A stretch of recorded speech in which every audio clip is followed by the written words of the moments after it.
Buenas tardes, hermanos. Déjenme acomodar el micrófono por aquí. Supongo que ahí va a funcionar.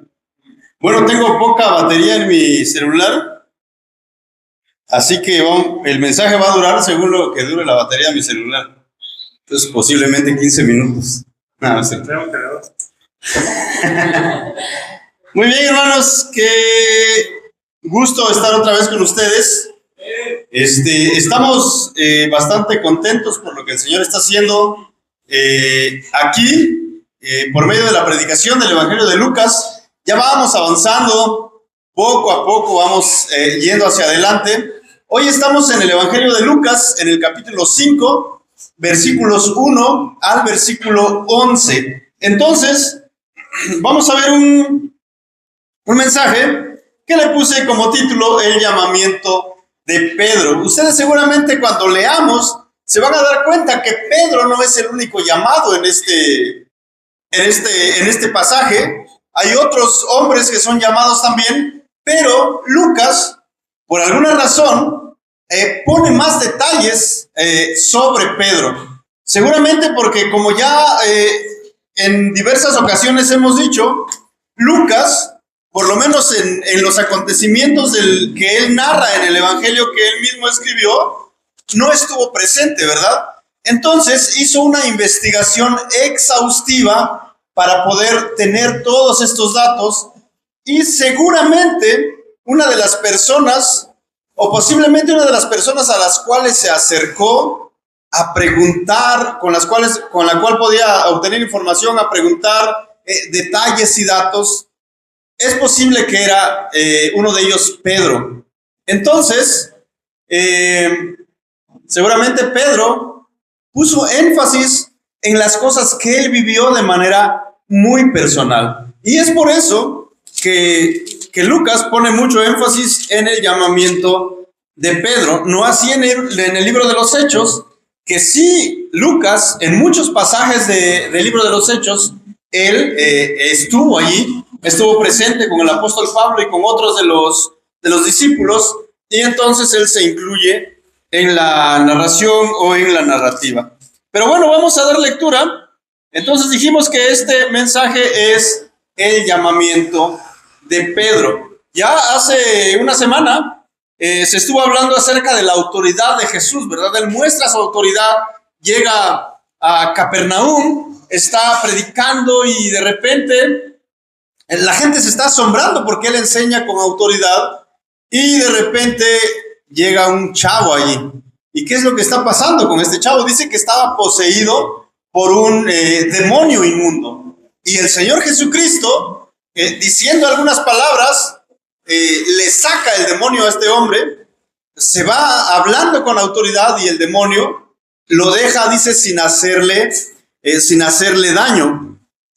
También dice que Jesús sanó a la suegra de Pedro también. Muestra el poder que tiene o la autoridad que tiene sobre los demonios, y no solamente sobre los demonios, sino también sobre las enfermedades. ¿Recuerdan? La suegra de Pedro parece que se había mojado en una tarde lluviosa y tenía bastante fiebre, y el Señor Jesús llega a la casa de ellos, y en el momento en el que él llega, él la ve que estaba sufriendo con una fiebre muy alta, dice, y él se inclina donde ella estaba, y él reprende la fiebre, y la fiebre la deja al instante, y esta mujer se levanta y empieza a servir a Jesús y a los demás que estaban en la casa. Después sigue recorriendo otras ciudades, predicando las buenas nuevas, el evangelio y las buenas noticias que Dios tiene para el pueblo.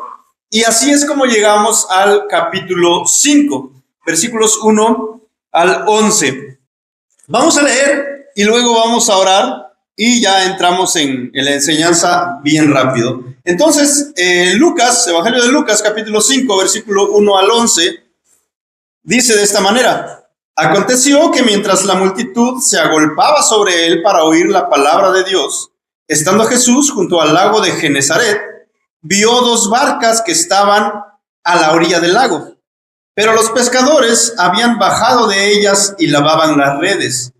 Subiendo a una de las barcas, que era de Simón, pidió que se separara un poco de tierra y sentándose enseñaba a las multitudes desde la barca. Al terminar de hablar, dijo a Simón: sal a la parte más profunda y echen sus redes para pescar. Simón le contestó: Maestro, hemos estado trabajando toda la noche y no hemos pescado nada, pero porque tú lo pides, echaré las redes. Cuando lo hicieron, encerraron una gran cantidad de peces, de modo que sus redes se rompían. Entonces hicieron señas a sus compañeros que estaban en la otra barca para que vinieran a ayudarlos. Y vinieron y llenaron ambas barcas de tal manera que se hundían. Al ver esto, Simón Pedro cayó a los pies de Jesús, diciendo: apártate de mí, Señor, pues soy hombre pecador, porque el asombro se había apoderado de él y de todos sus compañeros, por la gran pesca que habían hecho. Y lo mismo le sucedió también a Jacobo, a Juan y a Juan, hijos de Zebedeo, que eran socios de Simón. Y Jesús dijo a Simón: no temas, desde ahora serás pescador de hombres. Y después de traer las barcas a tierra, dejándolo todo, siguieron a Jesús. Vamos a orar. Padre, te damos gracias por esta tu palabra, por el Evangelio de Lucas, Señor, que está ayudándonos a ver la vida de tu Hijo Jesucristo, Padre. Gracias porque nos enseñas muchas cosas a través de tu palabra y estás transformando nuestros corazones, nuestras mentes, nuestras vidas, la manera en que vemos la vida y el llamado que tú tienes hacia tus discípulos, Señor. Te pedimos que sigas en esta tarde edificando tu iglesia y que sigas cambiando corazones, redimiendo personas que todavía no te conocen, Padre. Te pedimos que tú obres en este lugar, que tu Espíritu Santo aplique la palabra a nosotros, Señor, y que podamos salir transformados de este lugar. Te lo pedimos en el nombre de Cristo Jesús, nuestro Señor. Amén. Bueno, si ustedes van a sus Biblias y revisan los evangelios, se van a dar cuenta que el Evangelio de Lucas no es el único que registra estos hechos, estos acontecimientos. Si ustedes van, por ejemplo, al Evangelio de Mateo, en el capítulo 4, en el versículo 18, nos va a narrar la misma historia, pero nos lo va a narrar de manera parecida, pero no igual. Va a omitir algunos datos, quizás va a aumentar otros que Lucas no nos da. Por ejemplo, dice así, Mateo 4:18, andando Jesús junto al mar de Galilea. ¿Recuerdan dónde andaba Jesús? Dice Lucas. ¿Alguien puso atención? Dice: aconteció que mientras la multitud se agolpaba sobre él para oír la palabra de Dios, estando Jesús junto al lago de Genesaret. Pero Mateo dice que estaba ¿en dónde? En el mar de Galilea. Eso es interesante, ¿verdad? Es un dato interesante. Y vamos a pensar que hay una contradicción entre los dos evangelistas. Uno dice que andaba en el lago de Genesaret y el otro dice que andaba en el mar de Galilea. Los dos usan palabras diferentes. Uno dice que es un lago, el otro dice que es un mar. Uno dice que es Genesaret, el otro dice que es Galilea. Bueno, ya vamos a aclarar esa situación.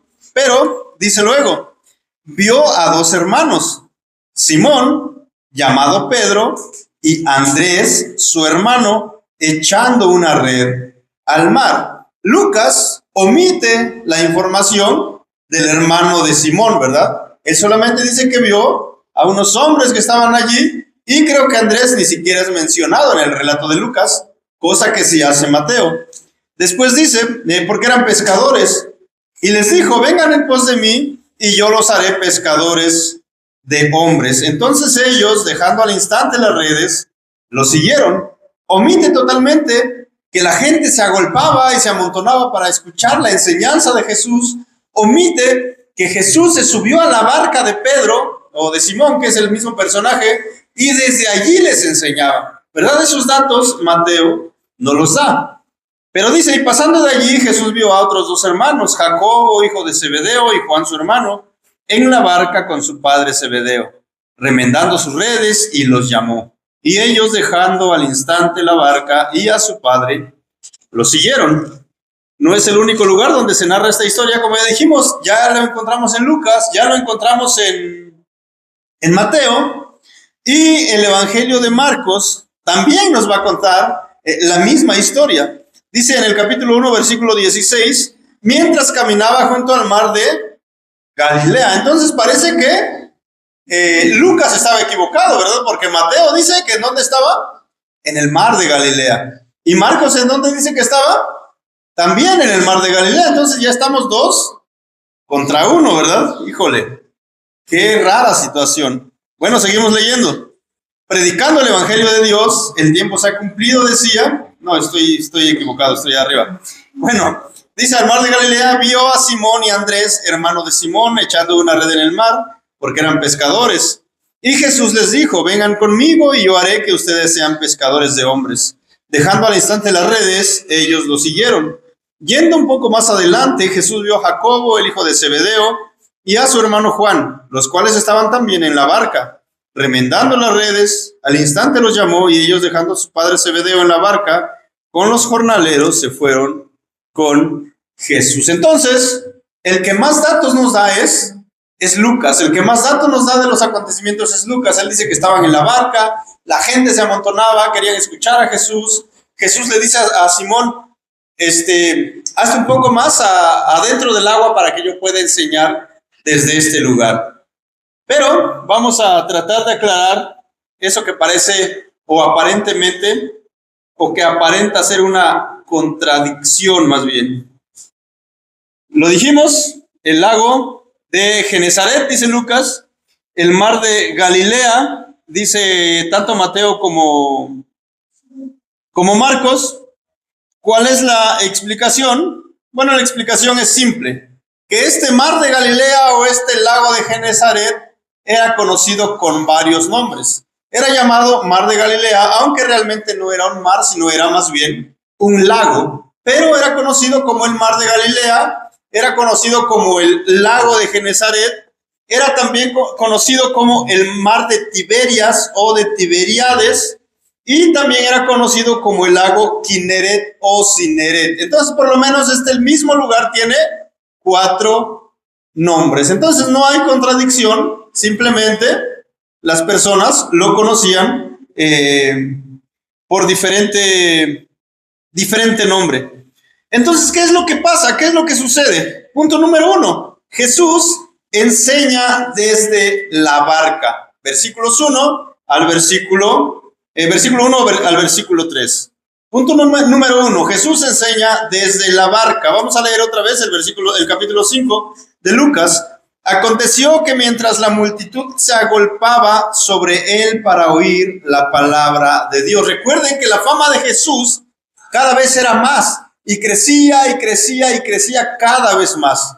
Estaba sacando demonios, estaba sanando a la suegra de Pedro y seguramente a muchas personas más. Y la gente estaba asombrada por todo lo que hacía, pero también por la manera en que Jesús enseñaba, porque lo hacía con autoridad y no como los escribas. Por lo tanto, era atractivo para la gente escuchar la palabra de Dios de la boca de Jesús. Y esta frase, la palabra de Dios, es una frase muy recurrente y muy usada por Lucas.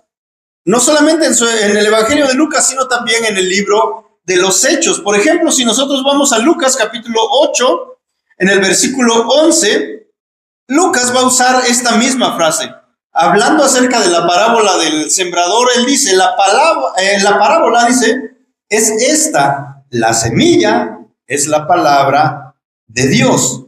Si nosotros ahora vamos más adelante, al versículo 21 también del capítulo 8, va a decir así, pero él respondió, Jesús está hablando aquí, pero él respondió, mi madre y mis hermanos son estos que oyen la palabra de Dios y la hacen. Generalmente los otros evangelistas no ocupan estas palabras, quizás Marcos la ocupa 1 o 2 veces, Mateo la ocupa tal vez 1 o 2 veces, pero Lucas es el que más ocupa esta frase para referirse a la palabra, a la palabra de Dios, a las palabras con las que Jesús enseñaba. Si vamos al libro de los Hechos, en el capítulo 4, versículo 31. Lucas está escribiendo, recuerden también el libro de los Hechos. Dice, después que oraron, el lugar donde estaban reunidos tembló y todos fueron llenos del Espíritu Santo y hablaban la palabra de Dios con valor. Vamos al mismo libro de los Hechos, capítulo 6, versículo 2, donde dice así, entonces los 12 convocaron a la congregación de los discípulos y dijeron, no es conveniente que nosotros descuidemos la palabra de Dios para servir a las mesas. Y vamos a un último pasaje, un último versículo, el libro de los Hechos, capítulo 8, versículo 14, donde dice, cuando los apóstoles que estaban en Jerusalén oyeron que Samaria había recibido la palabra de Dios, les enviaron a Pedro y a Juan. Entonces lo que la gente quería escuchar era la palabra de Dios enseñada por Jesús. La gente se amontonaba, vio, dice, 2 barcas, pero antes de explicar esto, ¿cuál era la tarea de Jesús? No era principalmente sanar, no era principalmente liberar a las personas de demonios, era principalmente enseñar y predicar la palabra de Dios. ¿Y cuál es el trabajo entonces de un predicador? ¿Qué es lo que un predicador debe enseñar a la gente que viene con hambre de escuchar la palabra de Dios? ¿Qué creen ustedes? La palabra de Dios. No hay a dónde ir, no hay a dónde hacerse. Un predicador no va a enseñar, no va a impartir sus experiencias. ¿Han escuchado predicadores de ese tipo? No, pues es que fíjense que yo estaba por allá, por ahí como 1 hora o a veces 2 horas contándonos sus historias, sus testimonios, pero nunca abren la palabra de Dios y explican la palabra de Dios. Solamente son experiencias, recuerdos, testimonios y de allí no pasan. Un predicador no va a enseñar sus propias ideas, no va a enseñar lo que él piensa, lo que él cree que debe ser o cómo él piensa que deben ser las cosas. ¿Qué es lo que va a predicar? La palabra de Dios.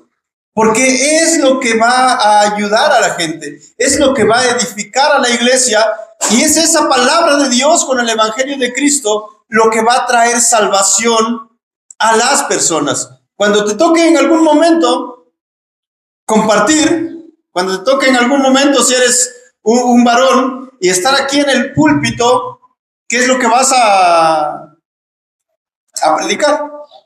La palabra de Dios. Vas a abrir la palabra de Dios, vas a abrir la Biblia y vas a tratar de explicar lo que Dios está diciendo a su iglesia, lo que Dios está diciendo a su pueblo. Si eres una mujer y eres invitada a compartir en una reunión de mujeres, ¿qué vas a predicar? ¿Qué vas a enseñar?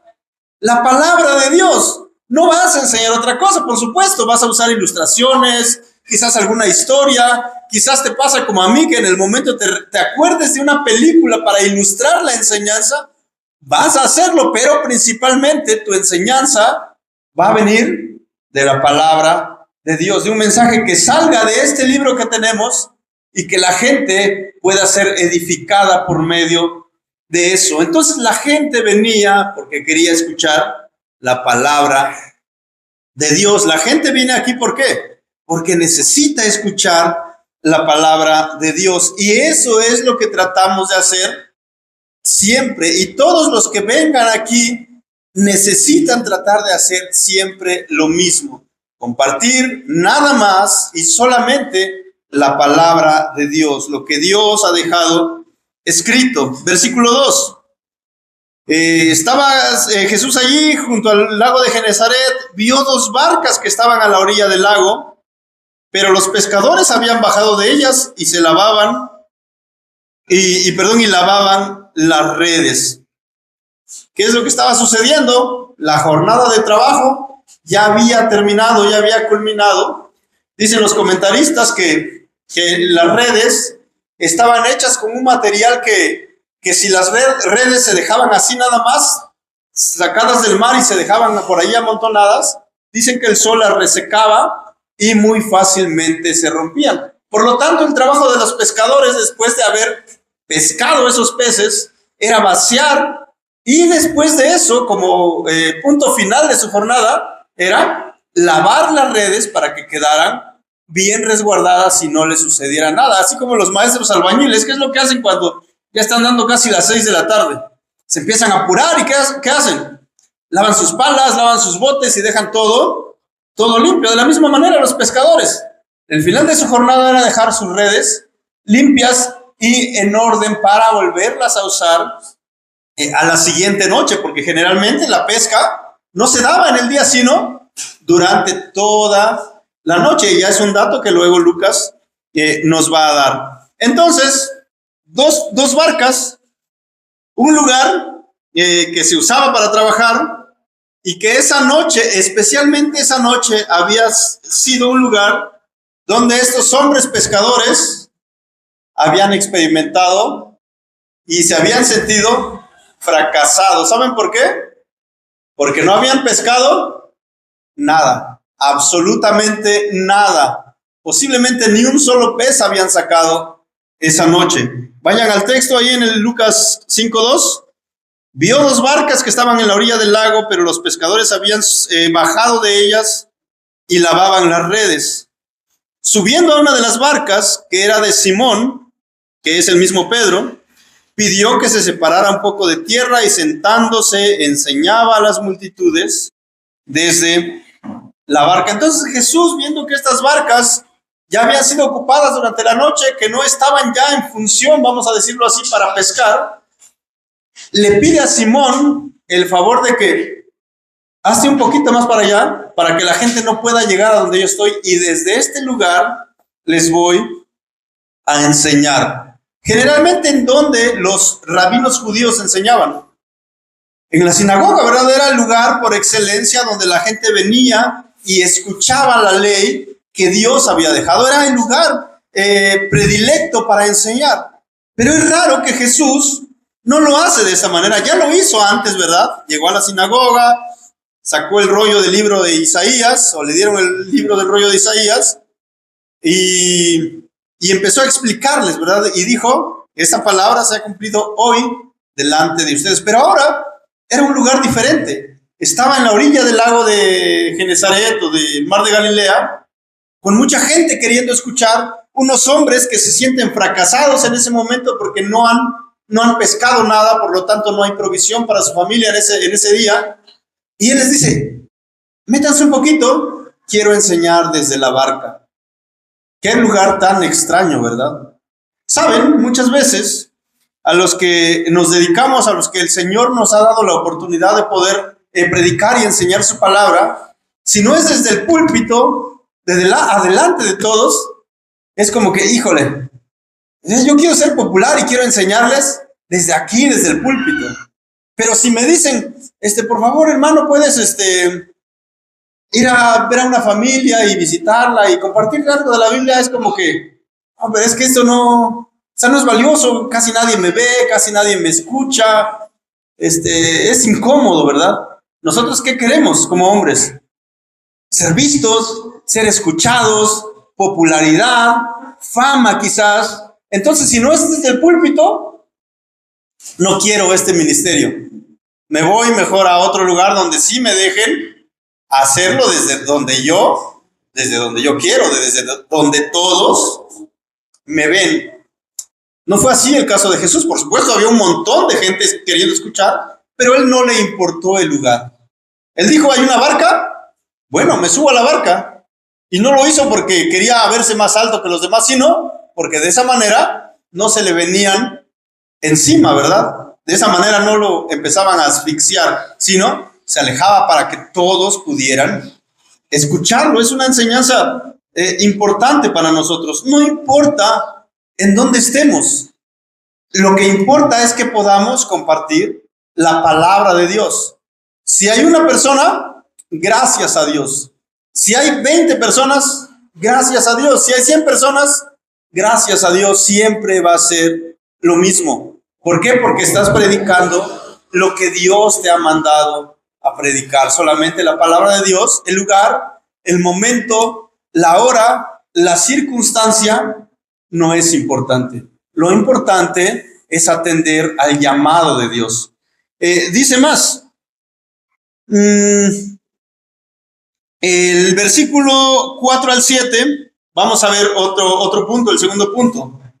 Mandato, obediencia y fe. Versículos 4 al 7. Dice así: al terminar de hablar, dijo a Simón, ya Jesús termina de hablar, termina de predicar a la multitud, ahora va a atender a alguien en particular. Al terminar de hablar, dijo a Simón, sal a la parte más profunda y echen sus redes para pescar. Y entonces viene la respuesta de Simón. Hay una orden, ¿verdad? Jesús posiblemente no pasó la noche con ellos, es seguro que no, porque dice que él andaba por ahí. Pero él sabía lo que había sucedido toda esa noche. Él lo sabía. Y por eso él ya estaba viendo que la jornada de trabajo había terminado y por eso estaban lavando sus redes, pero él da una orden. Sal a la parte más profunda y echen sus redes para pescar. Ya era de día, la pesca se hacía generalmente de noche. Y Simón, ¿qué es lo que contesta? Simón le contestó, maestro, hemos estado trabajando toda la noche y no hemos pescado nada. ¿Qué es lo que percibes en las palabras de Simón? Estoy desanimado, estoy cansado, me siento fracasado esta noche. Toda la noche hemos intentado, toda la noche hemos esperado y ni un solo pez. No tenemos nada, no tenemos nada que vender, no tenemos nada que llevar a nuestras casas para que nuestras familias, nuestra esposa y nuestros hijos coman. Qué mal nos ha ido esta noche, Señor. Pero luego sigue más. Pero porque tú lo pides, echaré las redes.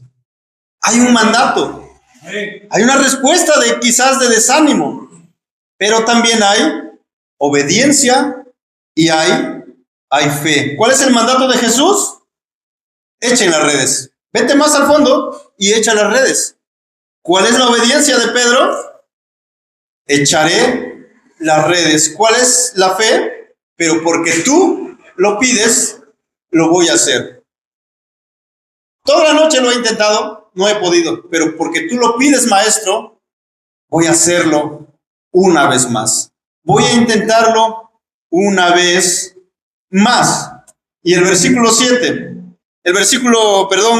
6, cuando lo hicieron, encerraron una gran cantidad de peces, de modo que sus redes se rompían. Entonces hicieron señas a sus compañeros que estaban en la otra barca para que vinieran a ayudarlos, y vinieron y llenaron ambas barcas de tal manera que se hundían. Entonces la pesca, después de este mandato de Jesús y de la fe de Simón, de Pedro, ¿qué es lo que pasa? Pues prácticamente sucede un milagro, ¿verdad? Toda la noche sin pesca y de un momento a otro tiran las redes e inmediatamente las redes se llenan a tal punto que una sola barca no puede sacarla a la orilla, sino piden ayuda a sus compañeros de trabajo, a sus amigos y dicen, oigan, traigan la otra barca porque no podemos, si no nos ayudan, nos vamos a hundir. De esto se trata la vida cristiana. El mandato de Dios, el mandato de Jesús, obediencia de nuestra parte, y no solamente obediencia, sino fe, creer. Porque el apóstol Pablo creo que lo dijo a los romanos, ¿no? Por fe andamos, no por vista. Esa es la vida cristiana, donde nosotros nos abandonamos completamente en las manos de Dios, creyendo que Él nos va a sacar victoriosos de cualquier prueba, de cualquier circunstancia, de cualquier dolor, de cualquier sufrimiento. Pero necesitamos obediencia, necesitamos fe. Necesitamos creer que el Señor puede hacerlo. Es lo que hizo Simón. Yo no pude, Señor, lo intenté por muchas horas, pero porque tú dices, ahí va otra vez. Tiraron las redes y los peces salieron hasta el punto de casi romper esas redes. Y punto número 3, ya terminamos, ya acabamos. Reconocimiento y llamado. Versículo 8 al versículo 11. Al ver esto, Simón Pedro cayó a los pies de Jesús diciendo, apártate de mí, Señor, pues soy hombre pecador, porque el asombro se había apoderado de él y de todos sus compañeros por la gran pesca que habían hecho. Y lo mismo le sucedió también a Jacobo y a Juan, hijos de Zebedeo, que eran socios de Simón. Y Jesús dijo a Simón, no temas, desde ahora serás pescador de hombres. Y después de traer las barcas a tierra, dejándolo todo, siguieron a Jesús. Después de este acontecimiento tan impactante y tan importante, ¿qué es lo que sucede en la vida y en el corazón de Simón? Lo primero que pasa es que Simón reconoce su condición delante de Jesús. Escucha lo que dice en el versículo 8. Al ver esto, al ver tan portentosa pesca, Simón Pedro primero dice, cae a los pies de Jesús. Quizás cayó de rodillas, no sé, pero él cae a los pies de Jesús. Y escucha lo que dice, apártate de mí, Señor, pues soy hombre pecador. Simón reconoce la condición de su vida, la condición de su alma. No soy merecedor de que estés cerca de mí, porque yo soy un hombre pecador. ¿Recuerdas la reacción de Isaías? En Isaías capítulo 6, me parece. Está teniendo una visión y dice que las faldas del Señor llenaban el templo. Y entonces la exclamación o la expresión de Isaías es, ay de mí, porque soy muerto, porque siendo un hombre inmundo y habitando en medio de un pueblo con labios inmundos, han visto mis ojos al Rey, a Jehová de los ejércitos. Lo que está diciendo Isaías es, el juicio de Dios viene sobre mí. Esa es la expresión o el significado de esa palabra ay, es juicio. Juicio de Dios viene sobre mí porque han visto mis ojos al Rey. Soy un hombre inmundo. Soy un hombre pecador. La misma exclamación, las mismas palabras de Pedro. Apártate de mí. No soy digno de ti. No soy digno de tu atención. No soy digno de todo lo que estás haciendo por mí. ¿Cuál es tu reacción a conocer al Señor? ¿Es la misma? Necesita ser la misma. Estamos en la misma condición de Pedro, hombres pecadores, indignos de todas las cosas que tenemos, indignos incluso de abrir los ojos cada mañana, indignos de poder respirar para tener vida. Nada de lo que tenemos merecemos. No mereces la comida que tienes, no mereces la casa que tienes, no mereces la ropa que tienes, no mereces la familia que tienes, nada mereces, nada merecemos ninguno de nosotros. Todo lo que tenemos es solamente por la gracia y la misericordia de Dios que no se apartó de nosotros. Más bien, vino a nosotros. Viéndonos perdidos, ¿qué es lo que hizo? Se acercó por medio de su Hijo y vino a vivir en este mundo lleno de pecado. Ese es el amor de Dios por aquellos que han de creer en Él. Viene, se acerca y los salva, da su vida por ellos, muere por ellos, es sepultado por ellos y resucita por ellos también. Ese es el Dios que nosotros tenemos. Ese es el Jesús que nosotros necesitamos conocer. Dice más los versículos, el versículo 10. Vean lo que dice allí. El Señor Jesús, al ver la reacción de Pedro, dice, y lo mismo le sucedió también a Jacobo y a Juan, hijos de Zebedeo, que eran socios de Simón. Y Jesús dijo a Simón, no temas. ¿Recuerdas? Varias veces en Lucas ya hemos visto la misma frase. Cuando el ángel se aparece a María, ¿qué le dice? No temas. ¿Por qué? Porque ella se asombra. Cuando el ángel se aparece a, ¿cómo se llama la otra mujer familiar de María? Elizabeth. ¿Qué le dice? No temas. Cuando se le aparece a Zacarías, ¿qué le dice? No temas. Pero ahora no es un ángel. Ahora es el mismo Jesús delante de Simón haciendo cosas increíbles. Simón se asusta. Los amigos de Simón se asustan. ¿Y qué dicen? No temas. No tengas miedo. Ustedes quédense tranquilos. ¿Por qué? Porque hay un nuevo propósito para la vida de ellos, pero específicamente aquí Lucas hace énfasis en Simón. Hay un nuevo propósito para la vida de Simón. ¿Cuál es ese propósito? Desde ahora serás pescador de hombres. Tu vida no va a ser la misma a partir de hoy. Todo ha cambiado. Todo va a ser diferente. Él era pescador, era un pescador, podemos decir que profesional, ¿verdad? Tenía incluso, dice que eran sus socios, Jacobo y el otro cuate, ¿cómo se llamaba? Juan, me parece, ¿no? Jacobo y Juan eran hijos de Zebedeo, dicen que eran socios junto con Simón. Entonces podemos pensar que quizás tenían una pequeña empresa de pesca, eran hombres que toda su vida se habían dedicado a la pesca y ahora su vida iba a cambiar, iba a ser diferente. Ahora no serían más pescadores de peces, sino pescadores de hombres. Y es lo mismo que pasa en la vida de las personas que hemos creído en Jesús. Hay un antes y un después en nuestra vida. Antes de Cristo y después de Cristo. ¿Qué es lo que tú haces? ¿Cuál es tu profesión? ¿Cuál es tu oficio? ¿Cuál es tu trabajo? No te olvides de esto. Ven, sígueme.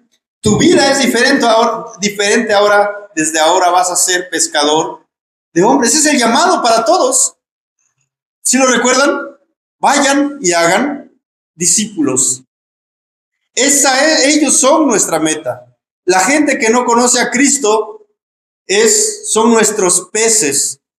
Y necesitamos lanzar la red del Evangelio para traerlos al Señor. Es una obra de Dios completamente. Nosotros solamente somos privilegiados por participar en esa obra.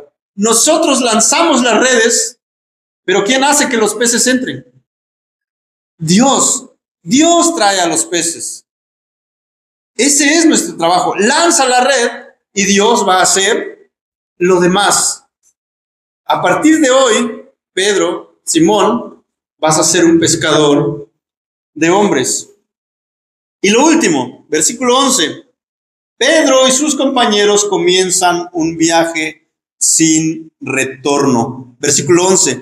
Y después de traer las barcas a tierra, dejándolo todo, siguieron a Jesús. Tenían su trabajo, a veces no les iba bien, como en esa noche. Tenían sus redes, tenían sus barcas, tenían su familia, tenían su lugar donde se sentían cómodos, el lago de Galilea o el mar de Galilea. Pero ¿qué es lo que hicieron? Dejándolo todo, fueron y siguieron a Jesús. Es la misma reacción que todos nosotros, al recibir el llamado de Dios por medio del Evangelio, debemos tener. Dejándolo todo. Ellos literalmente lo dejaron todo.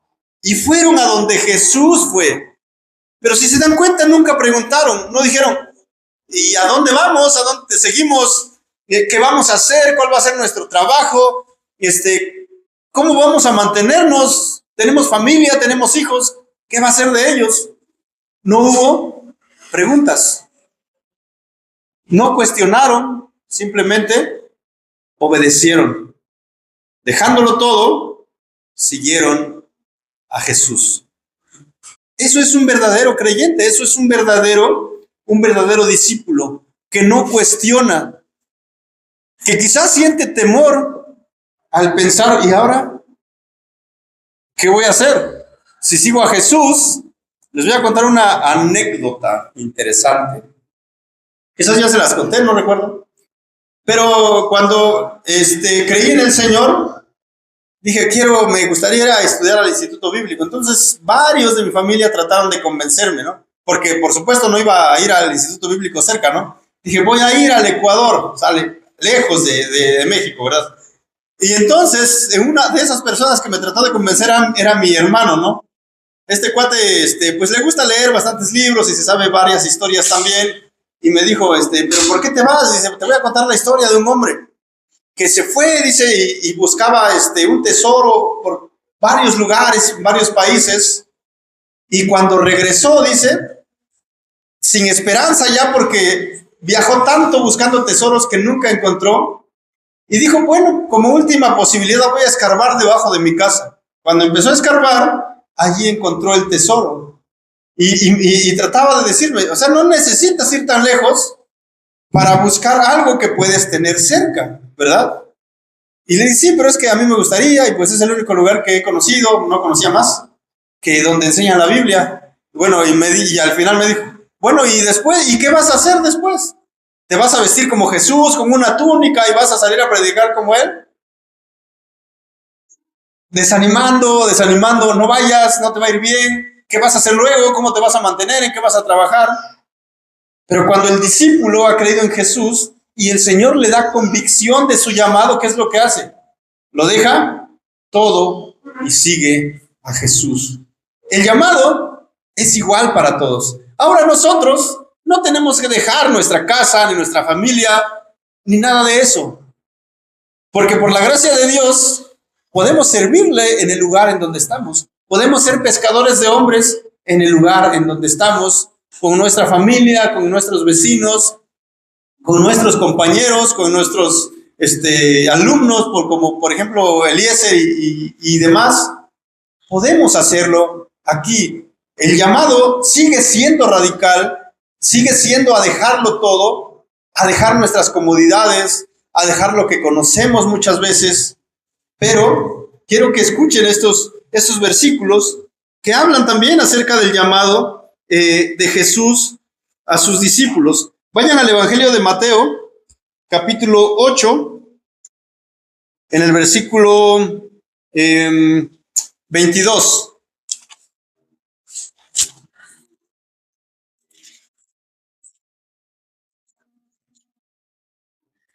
Dice así. Bueno, vamos a leer todo del versículo 18. Viendo Jesús, dice, una multitud a su alrededor dio orden de pasar al otro lado del mar. Y un escriba se acercó y le dijo, Maestro, te seguiré a donde quiera que vayas. Jesús le respondió, las zorras tienen madrigueras y las aves de los cielos nidos, pero el Hijo del Hombre no tiene dónde recostar la cabeza. Otro de los discípulos le dijo, Señor, permíteme que vaya primero y entierre a mi Padre. Pero Jesús le contestó, ven tras mí y deja que los muertos entierren a sus muertos. Así de radical es el llamado de Jesús, a dejarlo todo, absolutamente todo. Yo quiero seguirte, Señor, pero mi padre acaba de morir. Déjame ir primero a enterrarlo y luego voy. ¿Y qué dijo? Tú ven, deja que estos muertos entierren a sus muertos. Tú debes estar conmigo. Otro versículo. Vamos a Lucas ahora, nuevamente, pero al versículo, capítulo 9, versículo 62. Lucas 9, versículo 62. Dice de esta manera, bueno, del versículo 61. También otro dijo, te seguiré, Señor, pero primero permíteme despedirme de los de mi casa. Pero Jesús le dijo, nadie que después de poner la mano en el arado mira atrás. Nadie que después de poner la mano en el arado mira atrás es apto para el reino de Dios.